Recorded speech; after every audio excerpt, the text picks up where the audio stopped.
নমস্কাৰ গাইজ, মই আজি আছো নলবাৰী পুলিচ থানাৰ ওচৰত ধনখুৰাৰ মোবাইলৰ দোকানত। মই আজি এটা মোবাইল কিনিম। মোৰ বাজেট আছিল 15-20 হাজাৰ ভিতৰত, কিন্তু ধনখুৰাৰ দোকানত আহি ইমান ধুনীয়া ধুনীয়া মোবাইল দেখাইছে, 1 লাখ 1.5 লাখ টকা দামী।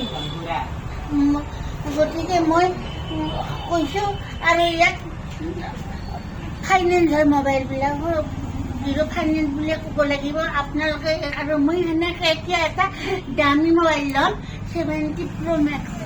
খুৰাৰ ক'ত গ'ল? আচ্ছা, এইটো কি সুবিধা? আপনি এইবিলাক ভিডিঅ'বিলাক যে বনাই থাকে, তাৰমানে ভিডিঅ'বিলাক চাই থাকো না, আপোনাৰ পিকচাৰ কোৱালিটি অলপ ডাউন হৈ থাকে। আৰু প্ৰত্যেক মোবাইলতে আপুনি 25,000 মোবাইলটো কেমেৰা আছে, এইটোতো কেমেৰা আছে, সেইটোৰ কেমেৰাত ডিফাৰেঞ্চটো আৰু এইটোৰ কেমেৰাৰ ডিফাৰেঞ্চটো অলপ বেলেগ হ'ব। সেইটো তাৰমানে যিটো আপুনি 25,000 দিছে, এইটো তলৰ নিচিনা এনেকৈ পোহৰ, এইটো কিন্তু সূৰ্যৰ নিচিনা পোহৰ হ'লে আহিব। কিমান পোহৰ দিব আপোনাক? আমাৰ বাহঁতে কলেজত পঢ়ে, টানাত ফেচবুক মাৰি থাকে, সিমান বগা নহয়, এইটোত পুৰা চিকচিকা হ'ব না? একদম বঢ়িয়া হ'ব। আৰু মানে আপোনাৰ আজি এটা মুখখনৰ লগত গ্ল' দেখা পাইছে, বঢ়িয়া লগা হৈছে। কি হয় আপুনি? ৰাতিতে হিমানী পাউডাৰ আৰু এক্সপোলেণ্ট লগ কৰিব লাগিব। দুয়োটা লগ কৰে? বাপৰে বাপ। যিয়ে নহওক, আমাৰ মাজত আজি আমাৰ সুদূৰ মানে আমাৰ হাৰি ভাঙা আছিল আপোনাৰ ঘৰটো, বালি হাৰি ভাঙাৰ পৰা আমাৰ ষ্টৰত শৰ্মাদাও আহি পালে। আৰু এই চাগতে মই শৰ্মাদাক আমাৰ ফালৰ পৰা বহুত বহুত ধন্যবাদ, আমাৰ ষ্টৰত যায় এটা। আৰু লগতে শৰ্মাদাই আমাৰ তাতে মানে মই দেখা পোৱাৰ লগে লগে মই চিনি পাইছোঁ শৰ্মাদাক। আৰু শৰ্মাদাই এটা মোবাইল ক্ৰয় কৰিব আহিছিলে তেখেতে ফাইনেন্সত।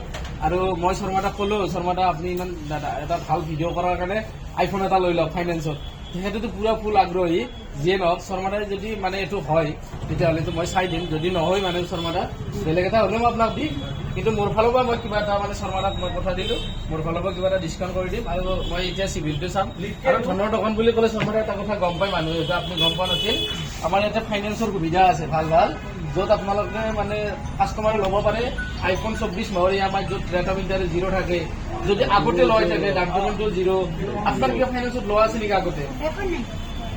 এইবাৰে প্ৰথম আপুনি ডাউন পেমেণ্ট দিব না নিদিয়ে? আজি পইচা ডাউন পেমেণ্ট দিব না নিদিয়ে? ডাউন পেমেণ্ট নাই যে। ডাউন পেমেণ্ট নাই। চিভিলটো এতিয়া শৰ্মাদাই যিহেতু মানে ল'ব ইচ্ছা কৰিছে, ডাউন পেমেণ্টটো 0, বাৰু আমি চাই লওঁ ফাইনেন্সটো কি হয়। আৰু যদি মানে শৰ্মাদাই অলপ ফাইনেন্সটো 0 ডাউন পেমেণ্ট আহে, আপুনি অলপ দিব লাগিব আমাৰ ফালৰ পৰা চাওঁ। তেতিয়াহ'লে ফাৰ্ষ্ট আপুনি যিহেতু ডাউন পেমেণ্ট নাই, আপুনি 70 Pro Maxটো আজি ল'ব নালাগে। আগে চিভিলটো আমি বনাই লওঁ, এটা কম ৰেঞ্জৰ আপোনাক যদি আমি মোবাইল দিওঁ, কম ৰেঞ্জৰ মানে আপোনাৰ পিকচাৰ কোৱালিটি ভাল আছে, আপোনাৰ OnePlus। মই আপোনাক OnePlusটো আমাৰ 0 ডাউন পেমেণ্টত আমাৰ চলি আছে। আৰু এই 0 ডাউন পেমেণ্টত আৰু এইটো 24 মাহৰ কাৰণে EMI হৈ আছে। আমাৰ OnePlusটোও ভাল। আৰু আপোনালোকে গম পায় মানে যিহেতু এখেতসকলে মানে মোবাইলৰ ওপৰত বেছি মানে সেই যিহেতু পিকচাৰ বা কোনটো মডেলত কি ভাল হ'ব, নিশ্চয় আপোনালোকে ভিডিঅ'টো যিহেতু লাইভ চাই আছে, মানে আপোনালোকেও গম পাব। ধনৰ দোকানত মই ইচ্ছা কৰোঁ মানে শৰ্মাদা আজি আপুনি 17 Pro Maxটো ল'ব নালাগে। আপুনি মোৰ কথা মানে এইটো ভাল পাব। 13R যিটো, এই 13Rটো বহুত ভাল পিকচাৰ কোৱালিটি ভিডিঅ'ৰ কাৰণে, আৰু ভিডিঅ'বিলাক মানুহে চাই কিনে ভাল পাব। এইটো দামটো আপোনাৰ ধৰক ক'ৰবাত 45,000 মান আহিব, 40-45ৰ ভিতৰত।